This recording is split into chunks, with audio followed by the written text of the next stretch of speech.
Every tree has roots, every life has branches, and every adoption has a story. Some stories begin with questions, some begin with loss. All of them are rooted in love and the search for connection.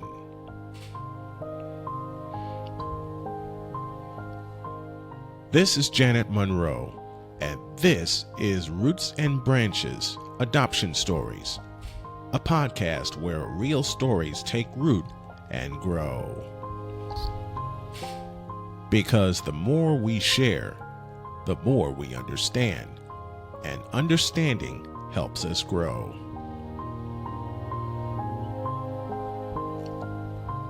Now, here's Janet Monroe.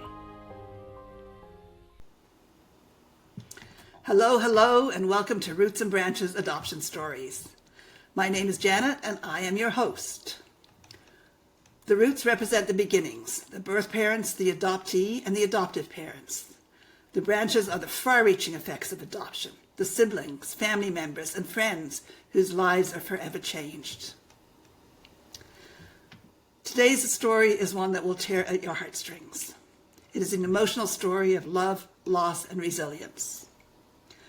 Brian, a black man, fell deeply in love with Liz, a white woman, and after 6 years together, they celebrated the unexpected gift of a daughter, Donna. But what should have been a joyful new chapter was clouded by family prejudices and painful interference. Brian found himself cut out of his daughter's life and left to navigate heartbreak and isolation alone. And then the unimaginable, the devastating loss of his daughter 3 days after her second birthday. This is Brian's story, his journey through love, grief, and the long road to finding hope again. So Brian, welcome to this podcast. I really appreciate you being on here today, and I admire you for the courage you had in sharing your story. Thank So you. let's start with the beginning. Can you share a bit about your background, your life before meeting Liz? I was born and raised in Chicago, lived there most of my life. I had been married once before, 1995, to Chantel. That ended in disaster because I was basically made fun of for having a dream to be a sportscaster. And after 1998, when I got divorced, that began an odyssey of finding out what the heck I wanted. Because not only did my ex-wife make fun of me for having a dream, but so did my mom. And the way my mom kept poking at me was saying, you need to find a real job. You need to give this up. And one young lady I dated asked me, when are you going to give up, quote, that sports thing, which fueled my fire. And by mid-2005, I found myself at Cedar Point amusement park, finding my odyssey back to being me. And then sometime after that is when I met Liz. We met online, and we had been friends for the longest time. We really didn't meet in person until 2012. Because at that time, both of us were going through a lot of things. I was in and out of my mom's house. I thought I could make it independently. Turned out that wasn't the case. By 2007, I was in my own place. 4 years after that, I was not. Because I attended Chicago State University. I attended Northeast Missouri State University. And my dream since I was 12 years old was to be a sportscaster, listening to Bulls games for many, many years at home. And the only person before Liz to really encourage me, well, besides the friend circle I had, was my dad. Your dad was a big part of your life? Yeah, he was. Even when we fell out in 1999, after I got divorced, 2 years later, We were sharing a hug and sharing jokes again and right there with each other. When Dad told me in 2006 that he had been fighting prostate cancer since 1991, I was stunned and I was shocked and I was devastated when I lost him in April of 2007. And as I said, sometime after that, met Liz, and Liz and I instantly connected. Um, That was an online meeting with Liz? yes, it was. We met So, in person in August of 2012 in Indianapolis. and at that After, point in time, you moved in together and became a couple? yes, yes, Did you experience prejudice or tension from anyone about your relationship before Donna was born? my mother. Somehow my mother found out about Liz and I and said, you shouldn't be. I'll use her quote directly. It stings, but it has to be said. You shouldn't be, quote, dating that white girl. And she wasn't the only one to tell me such. I've had so many people tell me that, and Liz didn't care, nor did I.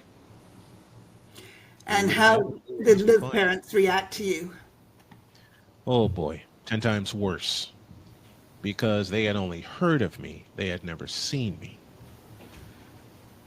Her sister, during Thanksgiving 2012, blatantly told me, quote, I wanted to cut this off at the knees because I feel you can't provide for her.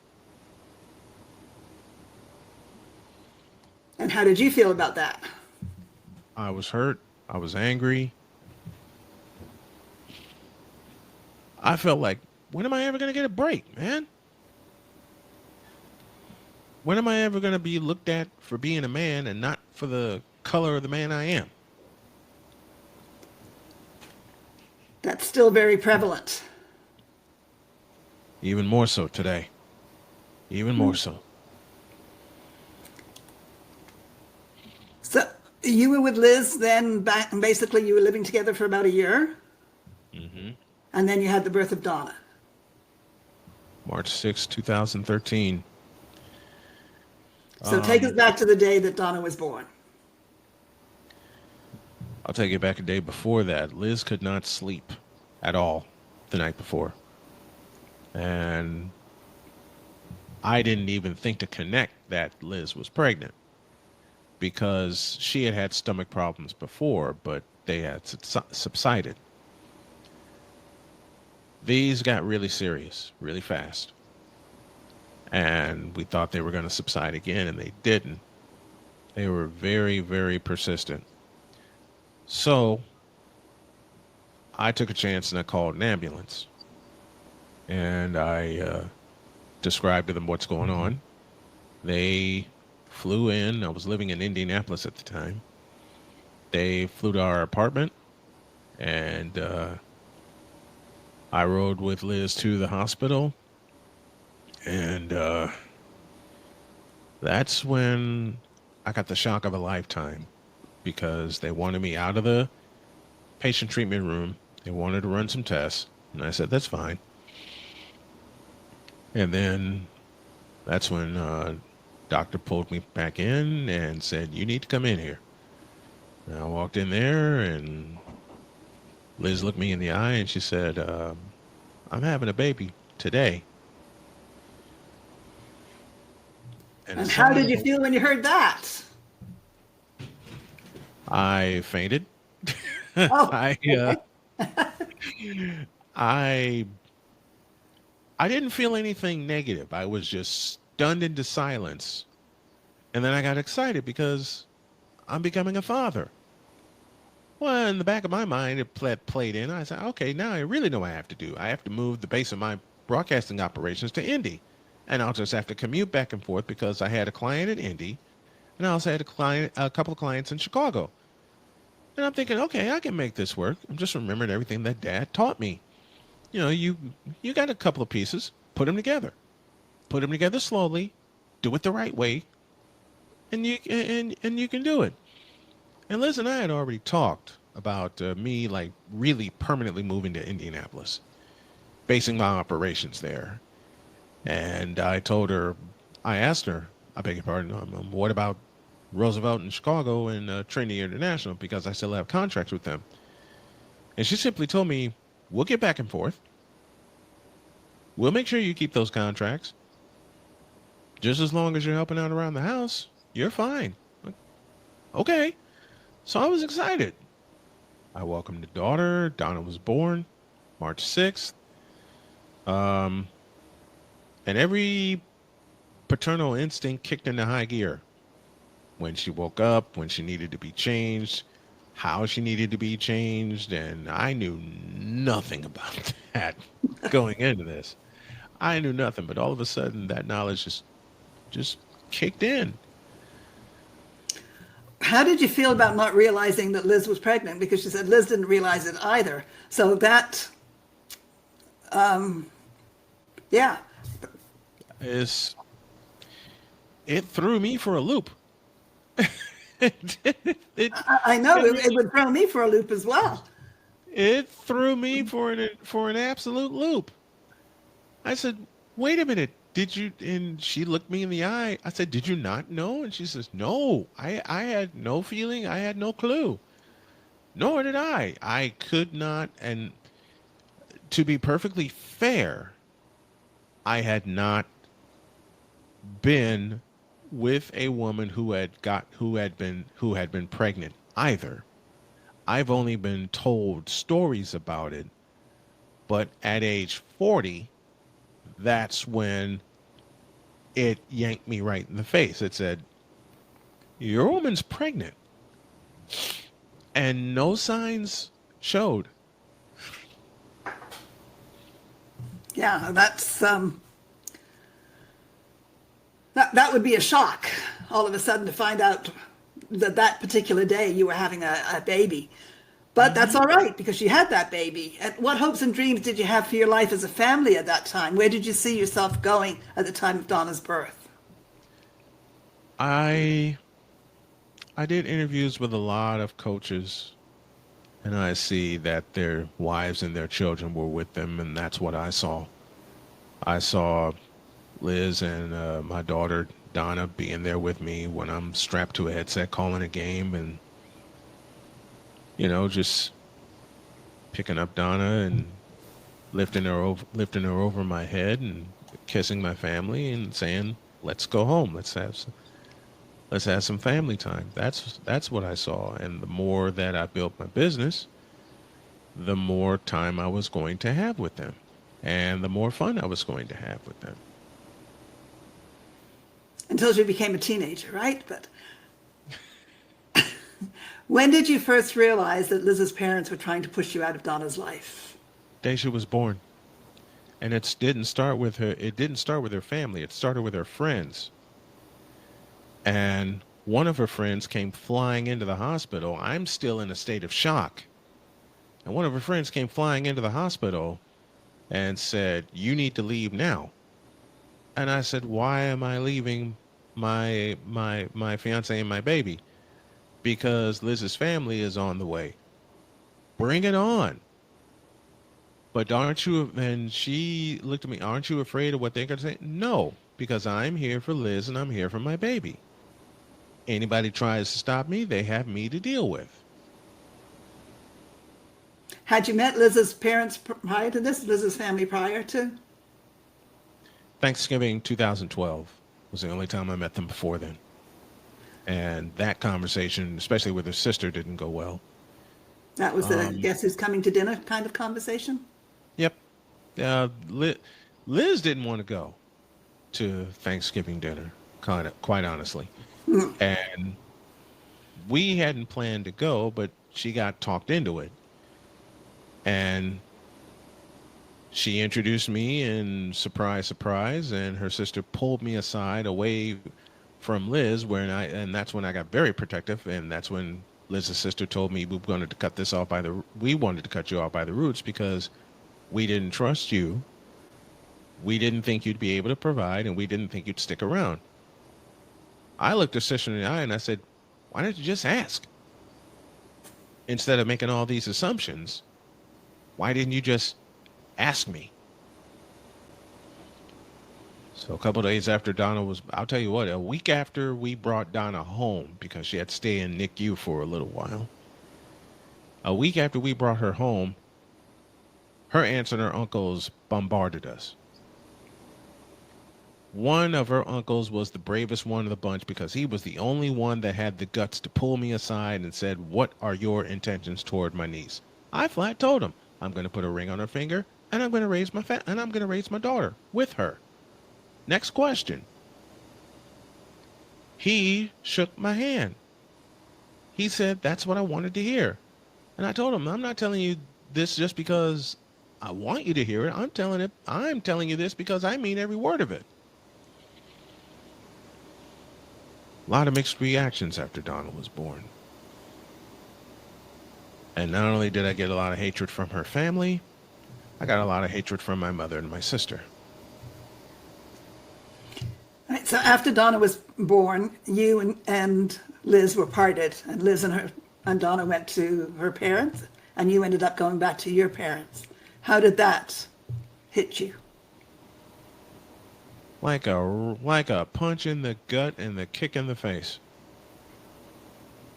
I didn't have any wheels of my own at that time, so it wasn't like I couldn't drive to Indy or wherever they were secluding her and visit my family. But Liz and I talked every day. After she got off from work, she called me, made it a point to call me, and that was like our time because her family watched her like a hawk. I'll just go ahead and say it that way. My mother told me, get a DNA test done. And I'm not going to help you do anything else until you do that. So I'm in a pile of depression right now. At that time, I didn't have my family. My mother was against me. And then to throw icing on the cake, so was my sister. My sister Nicole said, that is not your child. You have nothing to worry about. And when that sentence was said to me, I was madder than a football player on a third down blitz. I wanted to hit something and somebody, but I already knew how the prejudices were against me. If I did that, I'm in handcuffs. If I reacted in any kind of violent physical way because of the verbal diarrhea being spat by everybody that was not Liz and my friends who were happy that I welcomed a child, I was in trouble. And I knew I was in trouble. So what was it like when you were told that she was going to be adopted so that neither you or Liz would have access to her?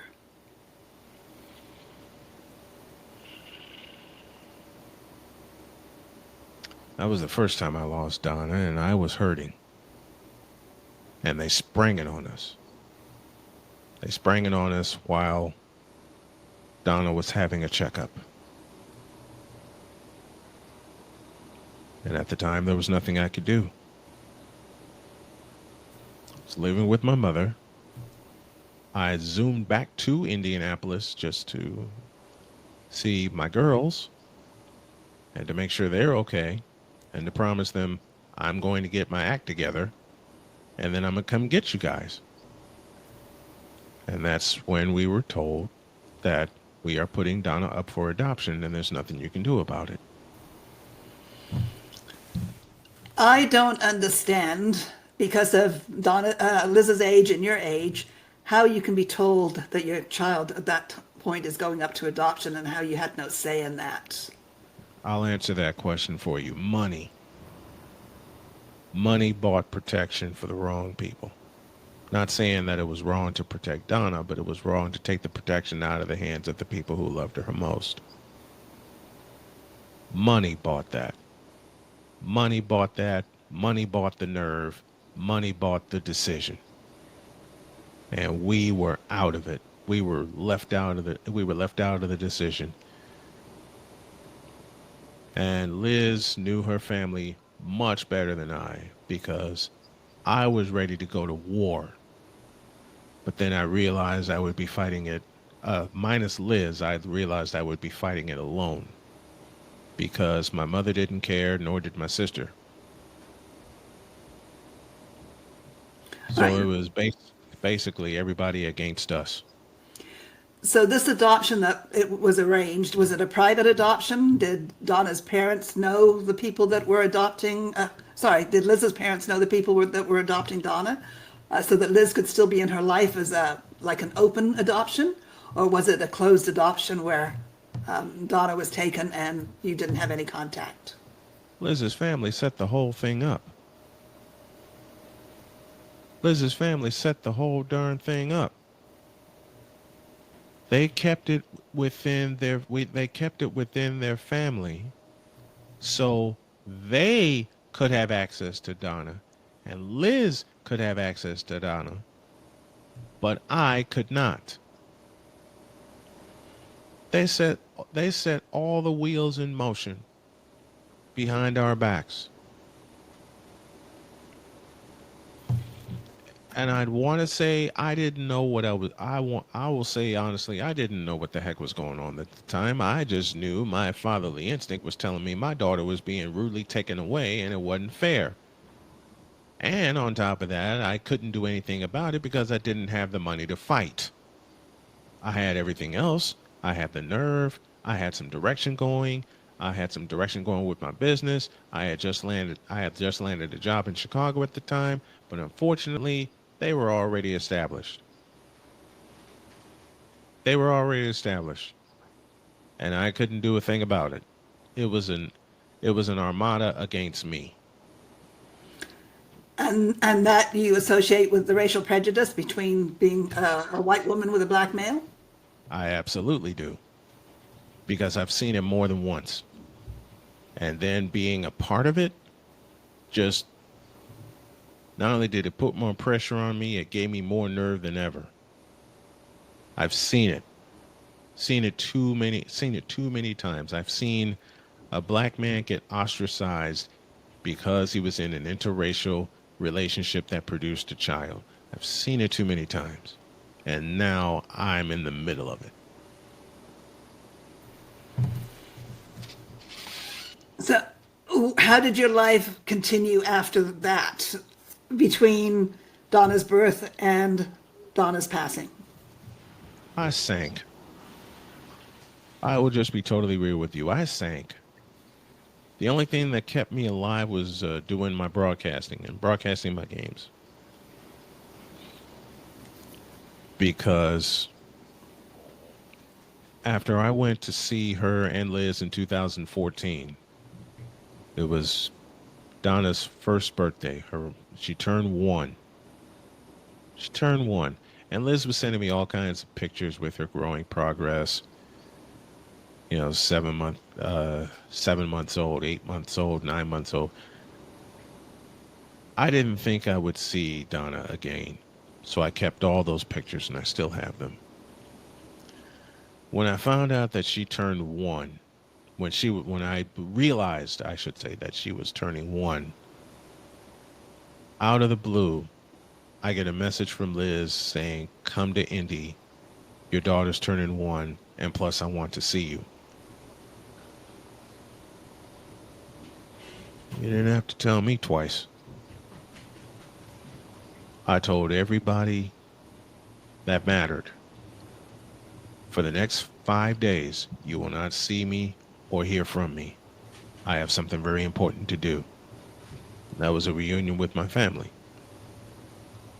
And when Liz and I got back together for those days, we put a plan in motion of how we were going to find a way to be around each other and find a way to be around Donna and get Donna back.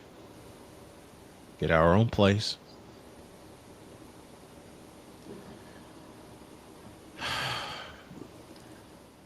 Was that possible to get Donna back after she was adopted? I believed it was. Liz believed it was. Now, if you believe, you can make things happen, right? Mm-hmm. I mean, it got to the point where Liz was asking me, can you commute like you did before all this ever happened? I said, do you even have to ask?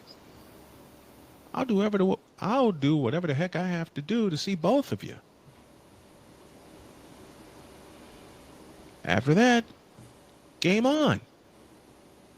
I went back home and I stayed in my room for 2 full days. I didn't come out. And at the time, my mom was putting pressure on me to find a job. At that time, my mother was putting all kinds of pressure on me because one moment she will say, um, "Work your, I want you to work your games and save your money," and then the next moment she was telling me, "You need to pay rent to stay here." What? You're confusing me. Do you want me to do this or not?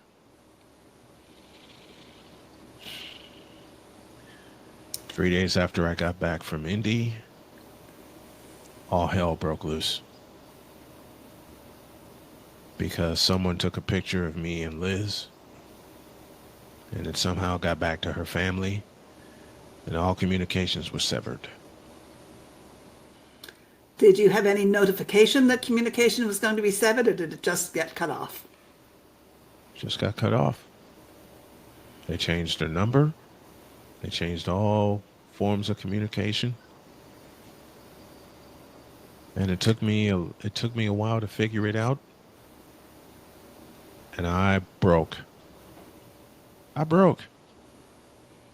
Have you had any communication with Liz since that time? No. None. And then how did you learn that Donna had passed? Through a Facebook post. A Facebook post that I remember to this day that read, "She now has her wings and she's looking over you."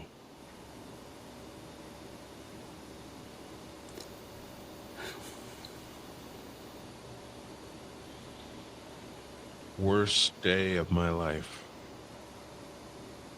The day I lost Donna forever.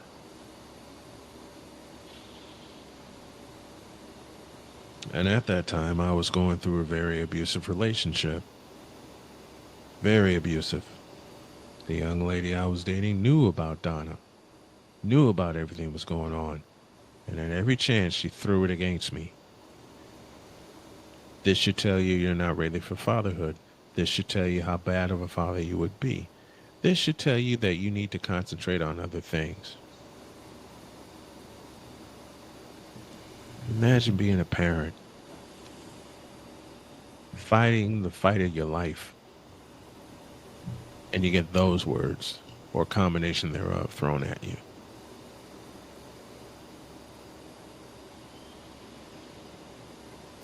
I was devastated when she was gone.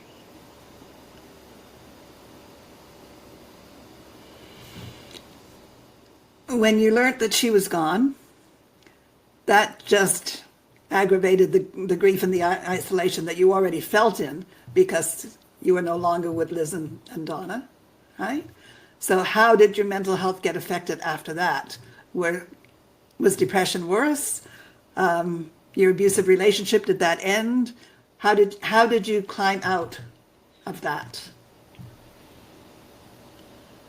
When I found out that Donna died, when I found out that Donna was gone, my depression got worse. I somewhat got away from the abuse in 2016, but then again, even that got ramped up because I was stalked.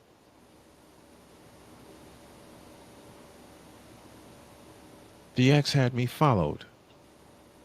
The ex took deals away from me. The ex was with my best friend the entire time we were together.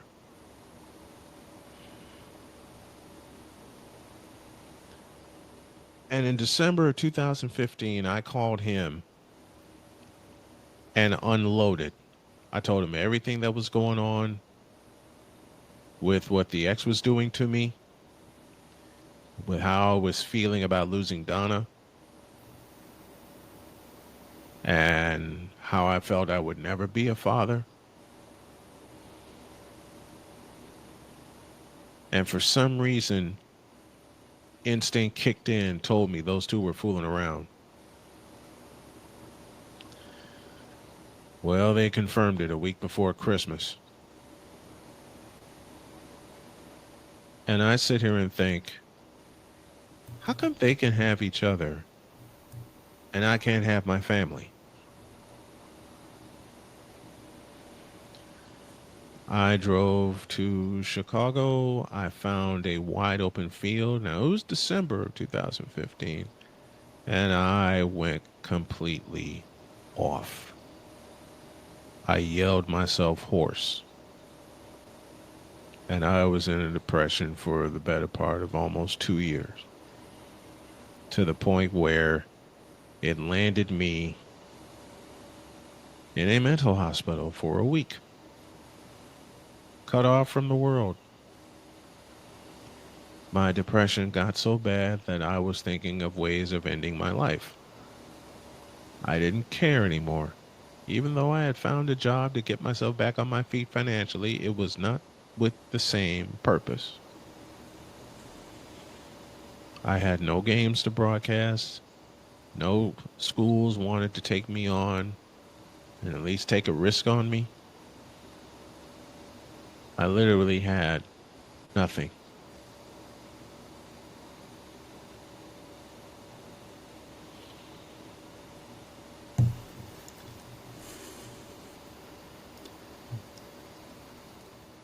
That Looking week, back, Ryan, what would you say to someone who feels as lost and broken as you once did? don't ever give up. I had to tell myself that, and some days, even today, when I think about this situation, I have to tell myself that. Don't give up. Don't ever give up. There's a purpose for you. At the time that I was so depressed that I wanted to look for a purpose, it never came to me. When I stopped and just cleared everything that went on those 2 years out of my head, that's when everything got redefined.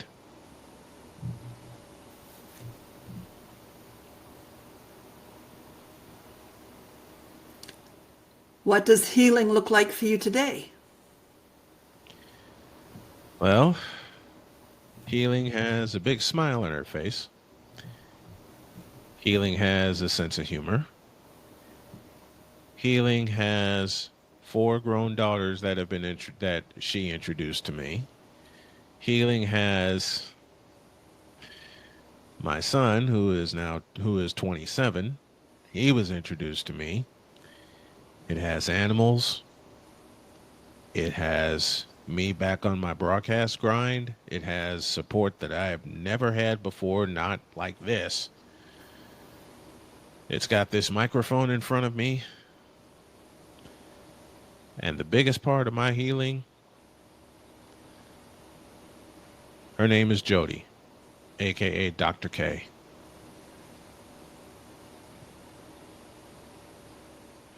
And she makes every day worth getting up in the morning, right? 7 wonderful years worth. Have we had our ups and downs? Absolutely. Have we had bad days? Absolutely. But the biggest thing, we faced them all as one. I'm reminded of the words of Morgan Freeman as Dr. Joe Clark from the movie Stand By Me in 1989. And it describes Jody and I to a T. We sink, we swim, we rise, we fall, we meet our fate together.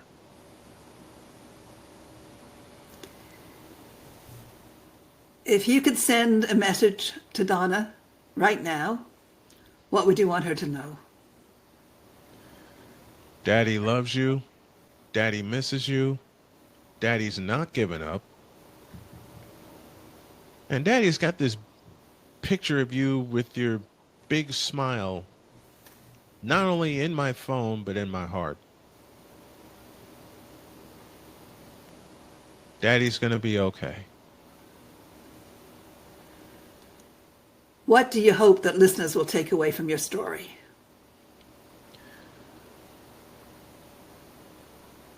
Just when you think things can't get any crazier, they can.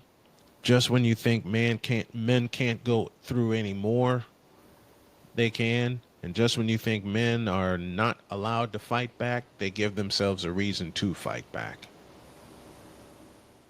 Brian's story reminds us that adoption isn't just about paperwork and placement. It's about people, families, and the ripple effects of decisions driven by fear and judgment. His courage to share such deep pain sheds light on the silent battles so many face when love crosses lines others have drawn. If you or someone you know is struggling with grief, depression, or isolation, please know you are not alone. Support is out there, and healing, though slow, is possible. Thank you, Brian, for trusting us with your story. And thank you to our listeners for holding space for voices that deserve to be heard. Please subscribe, comment, and share this story with someone who needs to hear it. You can listen to all episodes at rootsandbranchesadoptionstories.com. I'm Janet. Thank you for joining me in breaking the silence and stigma around adoption. Every tree has roots. Every life has branches. And every adoption has a story. Some stories begin with questions.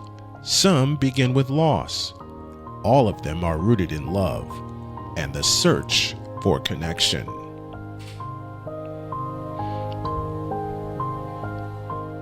This is Janet Monroe, and this is Roots and Branches Adoption Stories, a podcast where real stories take root and grow.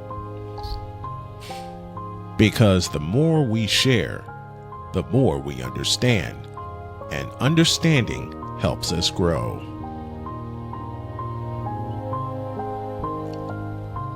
Now, here's Janet Monroe.